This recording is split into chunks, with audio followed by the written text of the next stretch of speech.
Hi, my name is Soren, and I'm the Chief Commercial Officer at Subaio. Do you want to know what subscription management is all about?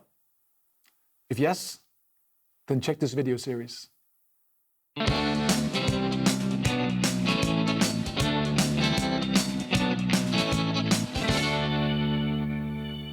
Today we're going to answer the question, what are subscription traps and how can Subaio protect you against them? But let's start by just saying what is a subscription trap. So a typical subscription trap is when a user goes online in search of a product. Let's say that product is a perfume, and the user finds that product and it's really cheap. It's a great deal. It's like, yes, I found it. And then when you go and pay for it, you don't see the letters, the small letters saying that you're actually also signing up for a subscription.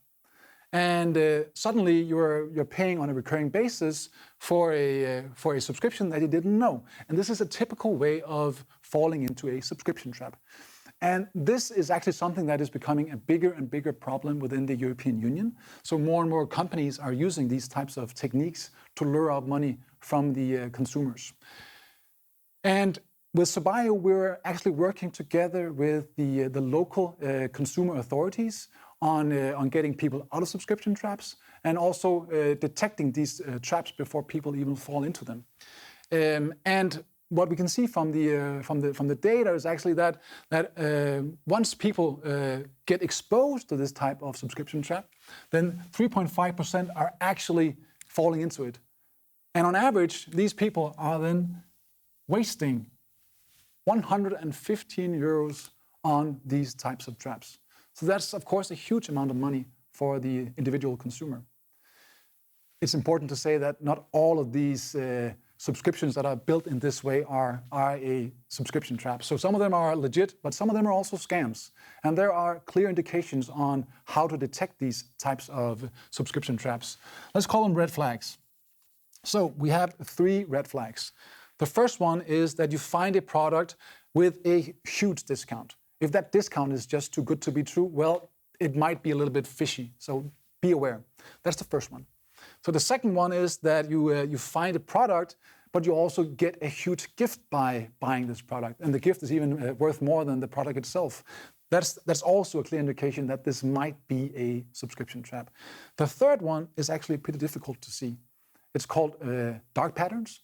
And these dark patterns are pushing consumers between different screens where they can't see exactly what it is that they're signing up for, because suddenly they're pressing on something and then, yes, they've signed up for a subscription trap.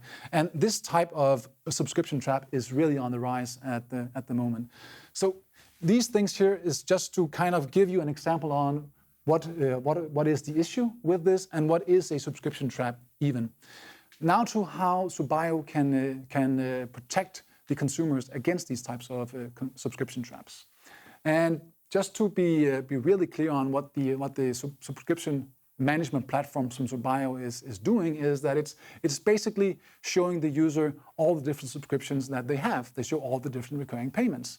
And once a consumer is signing up for a subscription, we warn them. Pling, we send out a message to the user saying, hey, you've got a new subscription, and we don't know at this stage if it is a subscription trap or not, but we're just warning the user about it. Secondly, we're also able to detect some of these subscription traps before the users are actually able to see that they are subscription traps. So we've tried to illustrate it here with a bunch of sheep. And the sheep are actually the data that we're able to detect. And at the moment, we are able to detect 22,700 different products.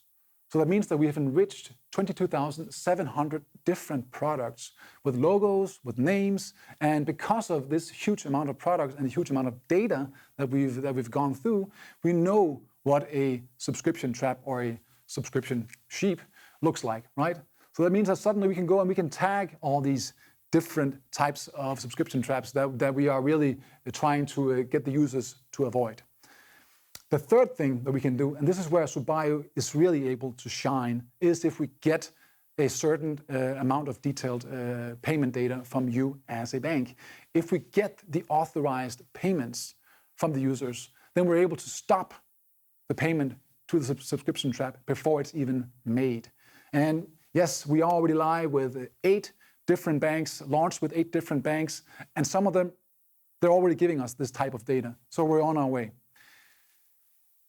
The big question mark here is, of course, why should you as a bank even care about this? Well, I get that, of course, you want your customers to be happy, but what's in it for you? What's the revenue stream? How can you drive down costs? And that's where the number from over here, again, is interesting, the €115, because what we see again and again in different European countries is that once a user is falling into this type of subscription trap, it's actually the banks that at the end are liable. So that means that if the user falls into a subscription trap, it's going to be the bank that's going to pay this bill at the end to the user because the user didn't know that they were signing up for a subscription, and thus they didn't authorize this type of payment. So for you as a bank, you have to decide, do you want to be the one that's protecting your users against these types of subscription traps, or do you just want to pay that bill every time they fall into it?